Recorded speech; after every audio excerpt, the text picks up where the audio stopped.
let's decide. Maybe there's a happy tree, evergreen tree. He lives right there. Start with just touching the canvas. Use just the corner of the brush, just the corner, and begin pushing. And go out in your yard or go out in the woods and study trees. Make friends with a tree. Talk to him.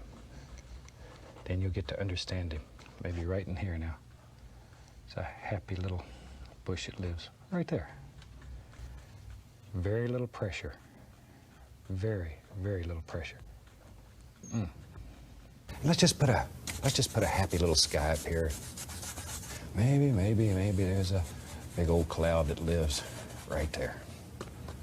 It's your cloud, so you just put him wherever you want. He sort of floats across the sky. And he's got a friend that lives right there. Clouds need friends too. And see what happens. As you paint, you'll see all kind of things happening on your canvas, and very soon you learn to use all these beautiful little things that happen. I think in one of the earlier shows I mentioned, we don't make mistakes. We have happy accidents.